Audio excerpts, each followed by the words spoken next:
एक समय की बात है, लोक विग्रह मुक्तस्य नारद स्थिरस्य च विधि सर्वे कुतः प्रेता संयोग ही कुत्र तैषः। तो शौनक आदि ऋषियों के द्वारा देवर्षि नारद ने कथा को सुना और विधि को जाना। एक कथा चल रही है, सुखदेव जी महाराज और परीक्षित की कथा आगे शुरू होगी। पहले तो ये नैमिषारण्य में शौनक आदि ऋषि और सूत जी का ये सत्संग चल रहा है। ऋषियों ने प्रश्न किया और सूत जी महाराज उत्तर दे रहे हैं। तो उन्होंने बताया कि देवर्षि नारद ने कथा की विधि सनकादियों से जानी। कथा को कैसे सुनाना चाहिए, कितने दिन में सुनाना चाहिए, कब सुनाना चाहिए, क्या खाना चाहिए, सारी बातें आगे निकलेंगी। सबका अलग अलग नियम कि कथा में कितने बजे कथा का नियम रहे, 2 घड़ी के पहले कथा को विराम, शाम को भोजन पत्रावली में होना चाहिए, भूमि पर शयन इत्यादि सारी बातें कथा में आगे निकलेंगी। तो ये सब शौनक आदि ऋषियों को सुनाया सूत जी ने। तो ये प्रश्न जहां से शुरू हुआ वो कथा सुनाते हैं। बद्री विशाल में बद्रीनारायण क्षेत्र में जब देवर्षि नारद पहुंचे और वहां सनक सनंदन सनत कुमार, ये 4 भाई है, सनक सनंदन सनातन सनत कुमार, वो 5-5 वर्ष की आयु के समकक्ष है, उनको देखा। देवर्षि नारद जा रहे थे, वो उधर से आ रहे थे। देवर्षि नारद को देखा, विकराल मुद्रा, कुमलाया हुआ मुख, एक क्रोध की छटा अलग दिख रही थी। सनकादियों ने कहा कि श्री हरि का दास कभी होवे नहीं उदास, तुम तो भगवान के दास हो, तुम उदास, तुम्हें चिंता, फिर अन्य लोगों का क्या होगा, क्यों चिंतित हो, क्या बात है। देवर्षि नारद ने कहा क्या कहूं, मैं हर जगह गया, हर जगह गया। अहम तो पृथ्वी में या तो ज्ञात्वा सर्वोत्तममिति पुष्करम च प्रयागम च काशीं गोदावरी तथा। नारद जी बोले मैं हर जगह गया, काशी में गया, प्रयाग में गया, गोदावरी में गया, हरिद्वार गया, हरि क्षेत्रम कुरुक्षेत्रम श्रीरंगम सेतु बंधनम एवमादिषु तीर्थेषु भ्रमामणि तस्तथा। हर जगह गया पर ना पश्यम कुत्रचित् शर्म मनः संतोषकारिकम, मन प्रसन्न नहीं हुआ, शांति नहीं मिली। हर जगह गया पर मुझे शांति नहीं मिली। शांति क्यों नहीं मिली?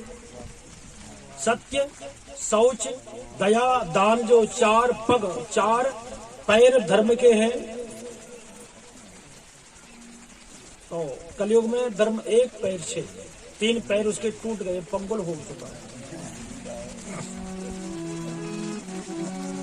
सत्यम नास्ति, सत्य है नहीं, सत्य किसी के पास नहीं। कहीं भी हम देखें तो सत्य बहुत कम देखने में आता है। किसी बनिया की दुकान पर हम जाएं कपड़ा लेने के लिए और कहें कि कपड़े दे दो, वो कहे कि 2000 रुपए के, बोले थोड़ा बहुत कम कर लो। अरे नहीं, पड़े नहीं है। ग्राहक आने लगेगा तो वो ग्राहक को वही 1500 रुपए में दे देगा। तो सत्यम नास्ति, सत्य बहुत कम। तपः शौचम, तप बहुत कम करते हैं, तप बहुत कम करते हैं, काम ज्यादा ना करना पड़े। एक बालक संत जी के आश्रम में पहुंचा और संत जी के आश्रम में पहुंच करके प्रणाम करके कहा, संत जी मुझे आपका शिष्य बनना है, चेला बनना है, क्या करना पड़ेगा?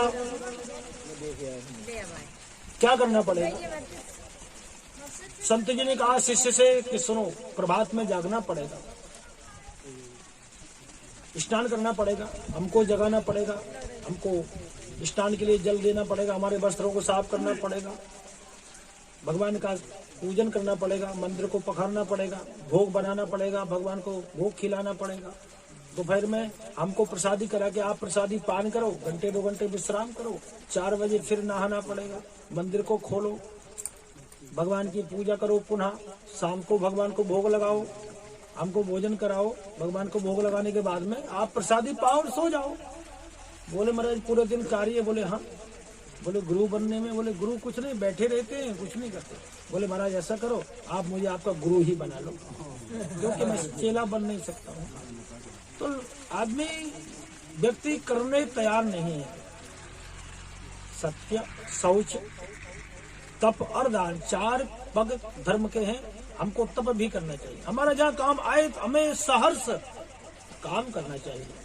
एक दूसरे के ऊपर डालते हैं कि तुम ऐसा कर दो, तुम, अरे हमारा काम है तो हमें बखूबी दायित्व से करना चाहिए। हम करेंगे तो फल हमको मिलेगा, तो दूसरा करेगा फल उसको मिलेगा। तो एक कर्मलोक है, जो करेगा उसको फल प्राप्त होगा। देवर्षि नारद और कहते हैं आगे, सत्यम नास्ति तपः शौचम दया दानम न विद्यते, उदिरम भरणो जीवा वराकाः कोटभासिना। अपने बच्चों को क्या सिखाते? उदरम भरणो जीवा, पेट भरना सीख जाओ तो समझो कि जय जय हो जाएगी।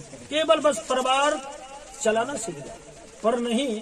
शास्त्र कहते हैं कि दोनों पहलू बराबर के हैं, दोनों बातें बराबर की हैं।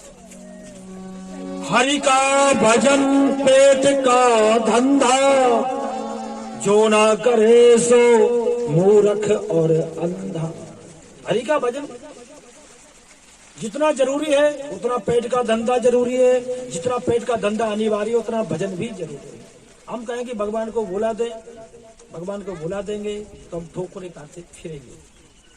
भगवान का भजन ही करते रहे, परिवार ना देंगे तो भी ठीक नहीं है। भजन भी करो, हमारे साथ बच्चे हैं उनका भी उधर पोषण करो और उनको अच्छी शिक्षा दो। कमाने के साथ साथ शिक्षा भी देनी चाहिए। कभी कभार क्या होता है कि हम बच्चों को खूब खिलाते हैं, सारी आपूर्ति करते हैं, क्या चाहिए मैं ला के दूंगा, पर देने के साथ साथ उन्हें शिक्षा भी दी जाए तो ज्यादा अच्छी। एक राजा का नियम था, जो कोई आता मांगने के लिए उसको दे दिया करता था। जिसको वस्त्र चाहिए, भोजन चाहिए, पैसा चाहिए, कुछ भी चाहिए, कोई आए मना नहीं करता था। बड़ा अकाट्य नियम था, चलता रहा। समय पूरा हुआ और संसार से वो चल बसा। उसके पुत्र ने भी वही नियम अपनाया। पिताजी दान करते थे, हम भी दान करेंगे। जो कोई आता पैसा मांगने, भोजन मांगने, वस्त्र मांगने दे देता था। घूमते हुए संत जी पधारे, हमारे कमलापुर वाले संत जी वहां पहुंचे और पूछा, भाई आप दान करते हो? बोले हाँ। कब से करते हो? बोले पूछते नहीं है, हमारे पिताजी करते थे, मैं करता हूँ। अच्छा, तो तुम्हारे पिताजी से मैं बात करा दूं? शर्मा जी बोले तुम्हारे पिताजी से बात करा दो? बोले हाँ करा दो। पिताजी से बात कराई तो पिताजी बोले, क्यों बेटे कैसे हो?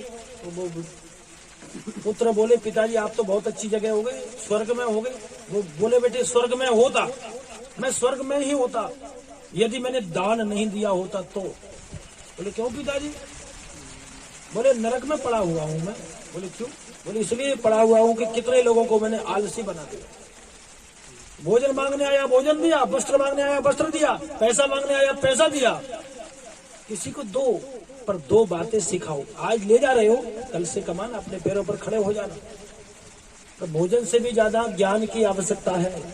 भोजन दान तो हम करते हैं, भंडारे जगह जगह आपने देखे होंगे, बहुत अच्छी बात, पर भंडारों के साथ साथ 2 बातें भी हों कि कल से आप स्वावलंबी बनो। और स्वावलंबी बनने में है कुछ नहीं, बस जरा सी बात को समझाना है, सिखाना है, पर कोई समझाने वाला हो, सिखाने वाला हो।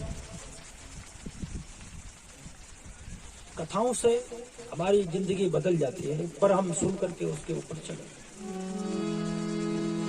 और देखिए आगे, पाखंड निरताः संतो विरक्ताः सपरिग्रह। संत पाखंडी हो गए हैं। जो गृहस्थी हैं वो मांगते घूम रहे हैं।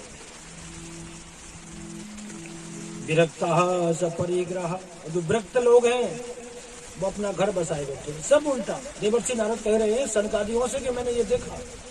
और देखो, तरुणी प्रभुता गेहे श्याल को बुद्धिदायक, कन्या विक्रीणो लोभा दंपत्ति नाम च कलकनम। तरुणी प्रभुता गे है, घर घर में स्त्रियों की चलती है, घर वाले की चलती है, तरुणी प्रभुता गे है। और श्याल को बुद्धिदायका, साले ही सलाहकार बने हुए। कन्या बिक्री नो लोभा, लोभ के कारण लोग कन्या को बेच रहे हैं। कन्या पक्ष से जहां संबंध करना है पैसे ले लेते हैं, बेच देते हैं। कन्या बिक्री नो लोभात दंपत्ति नाम च कलकनम। पति पत्नी आपस में लड़ रहे हैं, झगड़ रहे हैं, जबकि पति पत्नी का एक प्राण दो देही, प्राण एक और दो देही। शरीर तो दो है, पर प्राण जिस दिन पाणी ग्रहण संस्कार हो जाता है, एक प्राण हो जाता है। पति का दुख पत्नी का दुख, पत्नी का दुख पति का दुख, एक दूसरे को समझना चाहिए। पर जगह जगह आप देखो झगड़ा हो रहा है। अक्सर आप देखेंगे कि पटरी पति पत्नी की बहुत कम बैठ पाती है। क्यों बैठ पाती है? वो समझ नहीं पा रहे हैं कि हम दोनों एक हैं, अभिन्न हैं, उनको कोई दूर कर ही नहीं सकता, पर वहां झगड़ा हो रहा है। क्यों हो रहा है? घर घर में स्त्रियों की चलती है, तरुणी प्रभुता के, साले को बुद्धिदायका, साले सलाहकार बने हुए। और साले जहाँ सलाहकार होते हैं, पता है वहाँ क्या होता है? साले से कह दो मकान को बनवा देना, तो पूरे मकान में अलमारी निकलवा देंगे। पैसा कम लगे, मकान कमजोर हो जाएगा, बहुत जल्द गिर जाएगा, धराशायी हो जाएगा।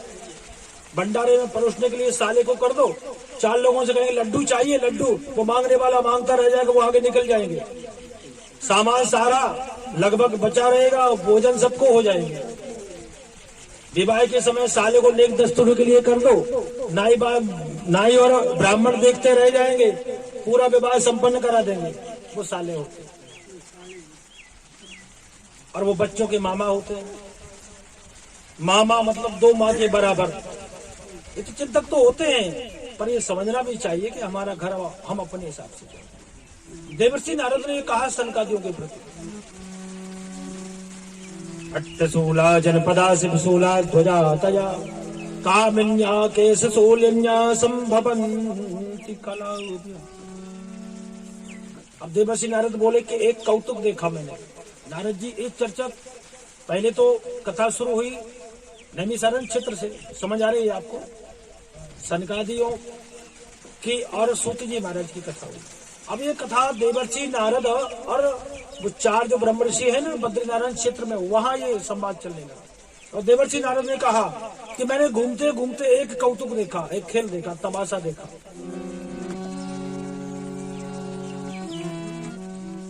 दृष्ट्वा दूराद्गता सोऽहं कौतुकेन तदन्तिकम् मां दृष्ट्वा चोत्थिता बालाभिः बला च ब्रवीद वचः।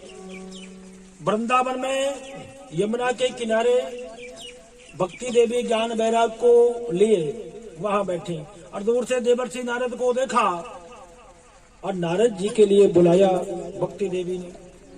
भो भो छादो भो भो साधु क्षणं तिष्ठ मच्चिन्तामपि नाशय दर्शनं तव लोकस्य सर्वथा अघहरं परम। अरे साधु क्षणम तिष्ठ, एक क्षण के लिए रुकिए, आइए, क्योंकि तुम्हारा दर्शन लोक में सारे पापों को दूर करने वाला है। जिसको देवर्षि नारद का दर्शन हो जाए भगवत प्राप्ति हो जाती है। देवर्षि नारद आए और पूछा, क्वासी तुम काभिमऊ क्षेमा नार्या कहा पद्मलोचना, क्या नाम है तुम्हारा? ये सारी ये जो देवियां ये कौन है बताइए। भक्ति ने कहा, मेरा नाम भक्ति है और गंगा आदि देवियां हैं, इनके द्वारा सेवित होने पर भी मैं सुखी नहीं।